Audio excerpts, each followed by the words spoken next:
thou imagine coming to Ohio in search of a milder climate? I'm Thomas Rotch, and I am blessed with a wonderful wife, Charity, although she's been very frail. It seems she never fully recovered from the bout that she had of spotted fever when we lived in New England. Frail, although she has been able to travel by horse-drawn carriage here to Ohio through the mountains, mud, and this weather, showing much courage. Twice, in fact, she traveled here. The first time to be able to choose our home. The second time when we came here to stay. Dr. Benjamin Rush, one of the signers of the Declaration of Independence. Well, that fine gentleman was a well-informed physician, and he offered Charity a small knife apparatus that she could use to cut her veins to let out some of the bad blood, to relieve the problem of the spotted fever. But he also offered her the recommendation that we move to a milder climate. And so we studied our options, and what we had determined was that to move south would be our best choice. But everything south of the Ohio River was slave territory, and well, none of that would ever do what with our Quaker convictions. And so, as Providence would have it, we found we had a mission here. And we built a little farmhouse, Spring Hill. And that little farmhouse served many slaves who had come across the Ohio River in search of freedom as a part of the Underground Railroad. And so, that small home, in it we built a narrow staircase. And that narrow staircase was not visible from the first floor. But if you entered from the basement, we would take the slaves in that way. We would scurry them up the steps to the second floor. And as soon as they came to the second floor, they would duck under a small doorway. And we'd close those doors then and roll sugar barrels in front of them so that no one would ever guess that there was anyone hiding there. Now, it was a dangerous proposition to be harboring fugitive slaves.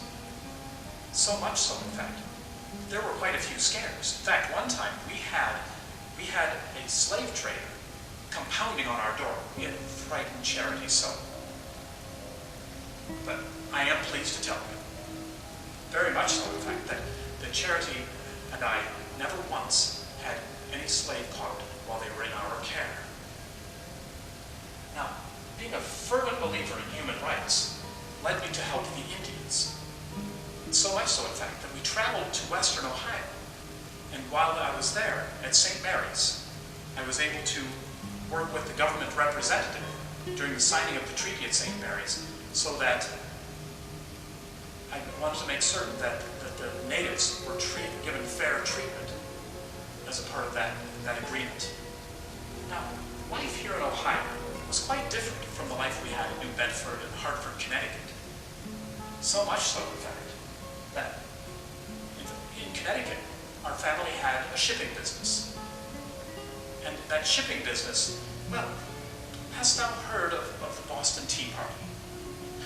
Yes, well, those rebels, they threw all of our cargo overboard. I guess it was good for the colonies, but I will say that once we became a nation, I am pleased to say that it was our family's vessels that were the first to travel into British waters. Now, my first mercantile business, my first business was selling candles. And we made those candles from whale oil that had been harvested by our family's business, our family's ships. Later, through a friendship that I had with this American ambassador to Spain, I was able to acquire merino sheep. Now, merino sheep are quite well known for the high quality wool. And so I purchased 400 of those sheep, and Arvine Wales was a man that I hired, and he became the shepherd for our sheep, and he would tend to them on hillsides outside of Hartford. Well, when Charity and I determined that it was time for us to move to find that milder climate, well, what we did was we had Arvine walk those 400 sheep here to Ohio, while Charity and I made certain that all of our household goods were safely transported. Now, we originally bought 480 acres. That eventually became 5,300 acres. We owned all of the area west of what you now call Wales Road. That was Front Street. And Front Street was our north-south transit. And State Street, the old State Road, that ran east and west. And that formed one of the corners of our village. Now, as we had put that town together, I laid it out as Kendall. I named it after the industrial village of Kendall in England, because I had a vision. That vision showed me that we would have mills providing much of what was needed for this area, powered by the Sippo Creek. And so we had Front Street and the old State Road. Other streets in the town were named after family members. There was Andrew and Rodman and Rosalind. And I sold lots. And in those lots, then I sold them to Quaker Associates, but also I sold them to retired whaling men, seafaring men, shipbuilders. And as they came here and we laid out the town, we had village greens. Now thou can still see them on Wales Road as parks. And we built fine homes around those, New England-style homes, framed out. We didn't allow any of those abominable log homes that were being built all over the West. No, none of those homes. Although I will admit that Charity and I did live in a log home for a time while Spring Hill was being built. But it didn't violate that rule that we had of living on the log home in Kendall. No, you see, our log home was on the east side of the road, and Kendall was on the west side. Now, dear Charity, she loved children, so when she lost our first child in its infancy, but she had a dream. She had a dream that she would be able to care for underprivileged children. Well, this dream of taking care of underprivileged children she had involved starting a school for those children. And her idea was so innovative that I was concerned that it wasn't a good financial risk. So when she asked for financing to be able to support and begin this school, well, rather than giving her money, I gave her the runts, the small baby sheep from the merino flock that we had. And those sheep then, as they came along, well, she would shear them and sell their wool, so that then, by in time, she had raised the money that she needed. And she was able to start that school. And it was a fine school. In fact, it was one of the first vocational schools here in Ohio. It offered not only academics, but the housewifery arts for girls, and the farming trades for boys. How to pronounce our name? Some call it Rotch, much like the neighborhood, but Rotch, which is how we always pronounced it. Well, no matter. What's most important, I would have to say that what's most important is that we're remembered for the things that we did to benefit others. I'll wager my old friend Mayhew Folger remembers this area during the time when we were building Kendall, before there was a reservoir that filled up the Sippo Valley.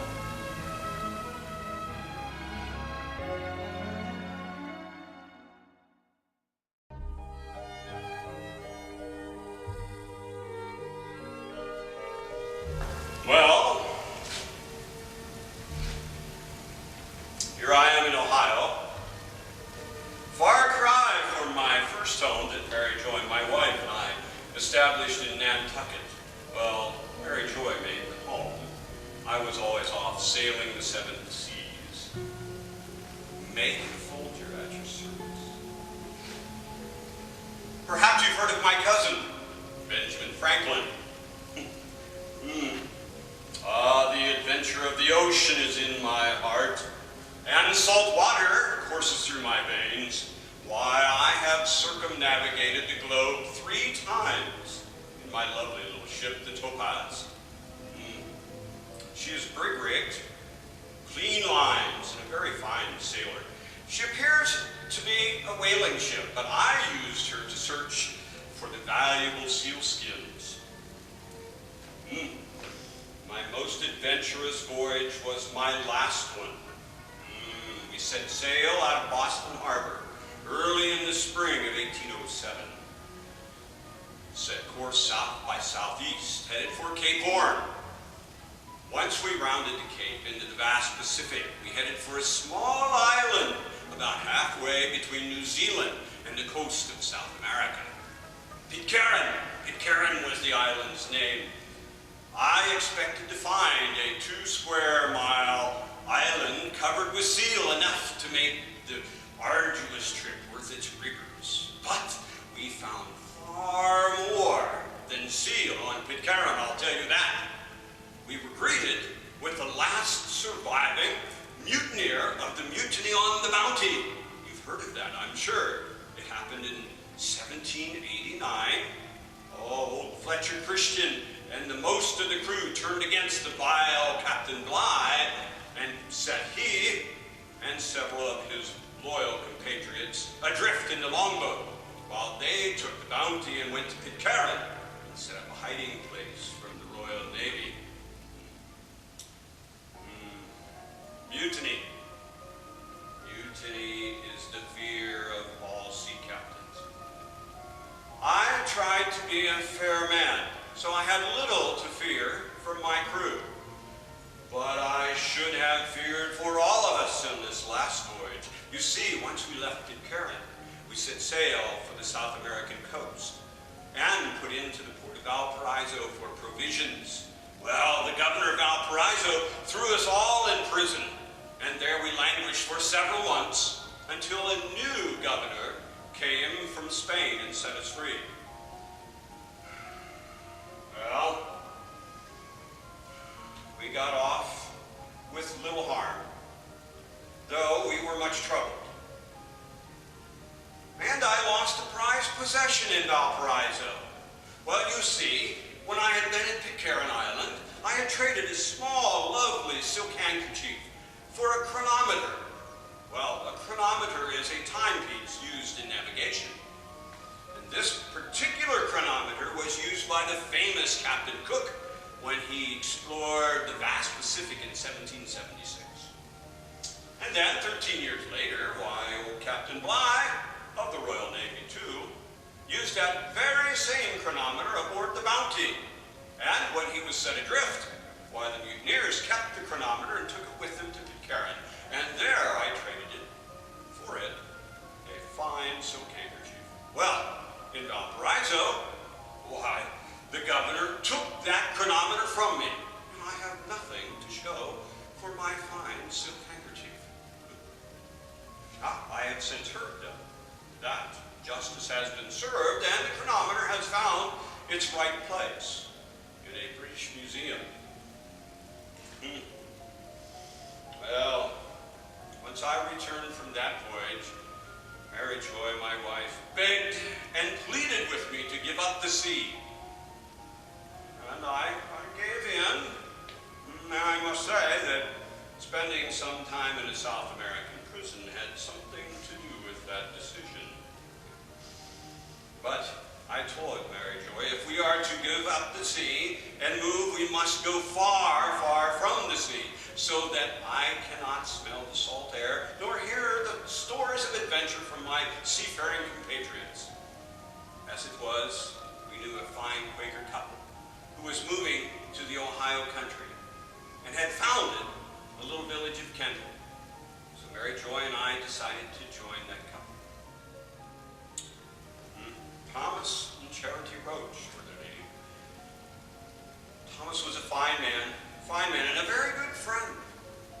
We lost Thomas in 1823. Charity was with us yet another year, but she was so fragile indeed. Thomas had been at a Quaker meeting in Mount Pleasant, Ohio, had taken ill and died, and he is buried there now. Charity, when she passed, was buried in the Quaker cemetery over on Seneca Street here in Massillon. Some years later, during the Massillon Centennial, some well-meaning folk thought it would be best if Charity's remains were moved down to Charity Park on 11th Street. There's a marker there commemorating the school that she gave so much of her life to. But sometime later, other well-meaning folk believed that that was disrespectful to the dead, and again disinterred Charity, and removed her back to the Quaker Cemetery on Seneca Street. But I digress from my tale. Once Mary Joy and I had arrived here in Kendall, we built a 2-story tavern on the Old State Road. The Old State Road was the main road in those days, so dirt it was. And it came from the east along the same trail that the Lincoln Highway does today. Came out of Pittsburgh, through Canton, and then here to Kendall. But it turned up the Cippo Valley then, and then right past my tavern, and then turned again west and down and over the Tuscarawas River. You know, I believe that Mary Joy loved that tavern so much because it did not have a widow's walk on its roof as our home in Nantucket did. Ah, Mary Joy, I'm sure, spent many, many, many lonely hours on that widow's walk, staring out to sea, searching to see if the topmasts of the topaz would break the horizon, meaning we were on our way in from a voyage. Many, many, many people during my innkeeper days came through on that state road. Oh, as many as 200 families a month would come through, all headed west, looking for a better life. While Mary Joy and I stayed in that tavern right here in Kendall and had a very happy life of our own. Well, perhaps not right here, not forever, you see.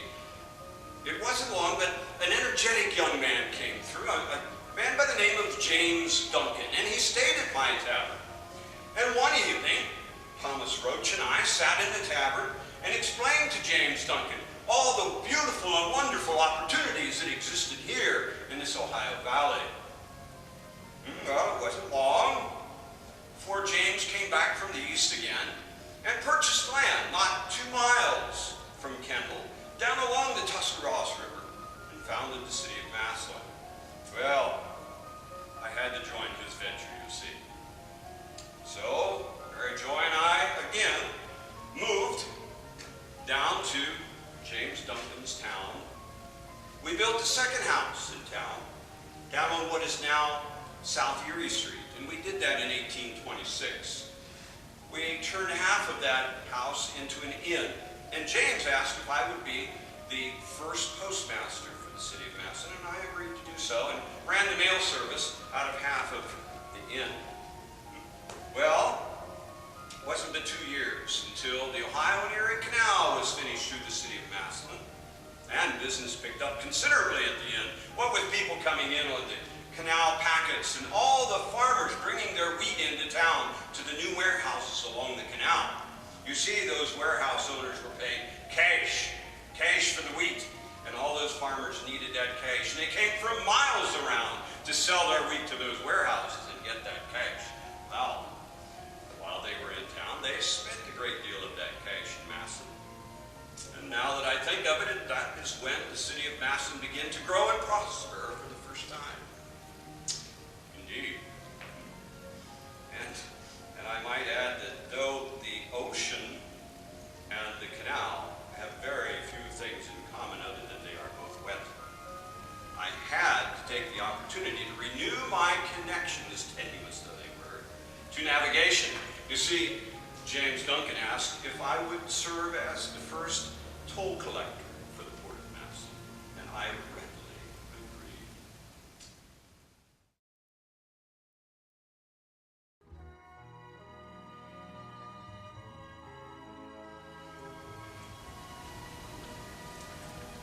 How do you do? I'm James Duncan. Before I tell you a little about myself, I would like to tell you about the last journey of Mayhew Folger. Mayhew passed on just as the canal was starting to bring us true prosperity. We buried him when he was just 54 at the old Union Cemetery on Andrew. But later in the 1850s, when the Massillon Cemetery was built and the graves were transferred, his coffin was found to be empty. In fact, there is a sandstone slab with his name engraved, but there is also a note in the new cemetery office that says, he is thought not to be here. Some think that perhaps his spirit went back to the sea that he loved so much. As for me, I was orphaned at an early age and sent to live with a mean aunt. Very mean. When I could no longer endure her harsh punishments, her strict disciplines, I ran away to sea. Now, most of the men in my family would enlist in the Navy eventually, but I joined the first merchant vessel that would have me.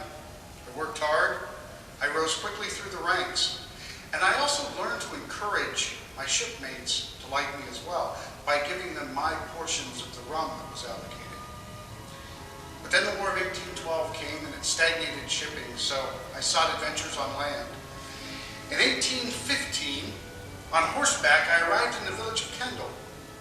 Was not all that impressed at first until Mayhew Folger took me under his wing as a fellow seafaring man and asked me to remain with him for the rest of my visit.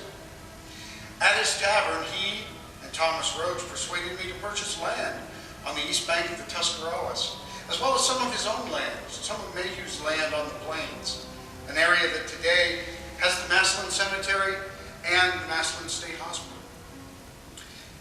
I went back east and returned about a year later with my bride, the young and beautiful Eliza Tivier, who was the daughter of French immigrants who had arrived in Wheeling. We made our first home in a little cabin on the plains, but then shortly we moved into the red brick house that is still commemorated with a plaque on one of the village greens on Wales Road. We moved in 1821, the same year that Thomas and Charity moved into Spring Hill. And we often used this house as a community meeting place. By then I had a grist mill that I had designed and built on Sippo Creek, and this grist mill was right next to the old downtown firehouse. However, there was a glut of wheat and flour prices were depressed, so I turned part of the grist mill into a distillery because many of the men liked to drink their grain in a glass, and they weren't giving away their portions as I had when I was a young sailor. Also at this time, I had hired a former ship's carpenter who lived in Kendal to build me a flatboat, which we named the Walk in the Water, because I knew that when the March floods came, we would be able to get a better price for things like potatoes, and bacon, and whiskey, and wheat farther down in New Orleans. So I started down the river and found it not to be as easygoing as I expected it to be. In fact, by the time I arrived in Cincinnati, I sold not just the contents, but the entire boat as well. And because in the spring, all of the stagecoach routes were so rutted and muddy, I actually walked all the way back to Kendal. I was known for my long, long walks and treks in those days. I used that money to put in a woolen rolling mill and also to open a dry goods store. With all these enterprises taking place, I knew that I would have to plat a town in order to make certain that these enterprises could continue and prosper. And in 1826, I did this on the east bank of the Tuscarawas.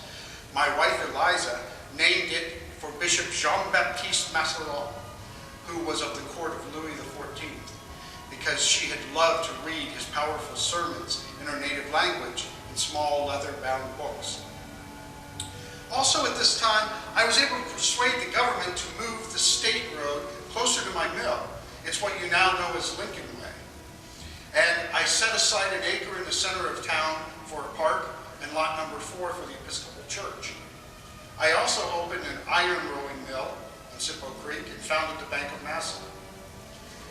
Now with all these things happening, the most important thing occurring in Ohio was the coming of the Ohio and Erie Canal. And I knew if my fledgling town were to prosper the way it deserved to, I had to have that canal. It was not an easy negotiation. William Henry, who owned land on the west bank of the Tuscarawas, wanted the canal just as badly. And when I did return, after giving a third of my land to the state from successful negotiations in Akron, the young men of the town beat on drums and shot off rifles and set off fireworks, even burned barrels of tar, I remember, in celebration. I did get the contract to build some of the locks and some of the canal north of here, north of my property in the quarries. I paid 30 cents a day to Irish and German immigrants to dig the canal by hand, but they were willing to accept this because they also got a jigger of whiskey a day. And believe me, those men were not giving away their portions. When the first boats came down the canal in 1828, we celebrated again, this time with bonfires and cannon and more fireworks. My first house in the town sat on the site of what is now the Lincoln Theater. But about 5 years after the canal opened, Eliza and I were able to build our dream house, farther up the bank overlooking the fledgling town and the beautiful Tuscarawas River. You may have seen that house. About 100 years later, it became the Massillon Public Library. Also at this time, Arvine Wales and Mr. Skinner and I bought 4,000 acres to link Kendall to Massillon. We set aside a whole city block for community literary purposes, and 4 schools have stood there over time. The last was Longfellow Junior High. But by 1837, there was a depression that had hit. And although the people of the town wanted to help me much as I had helped the town, no one was able to. We didn't have the wherewithal, and Eliza and I lost everything. We were forced to move on. We went to the Lake Superior region, where I heard men were getting rich. And my first enterprise there was a wooden road to Iron Mountain, which did help the iron industry, but it put me even further into debt. But don't worry about me, though. I've always had a good head for investments, and by the 1850s, the iron and copper industries had come around. It does my heart good to see the town, and to know that it has rebounded much the way I have. It's been through hardships, it's been through economic hard times, floods and losses, but we are able to come back as winners.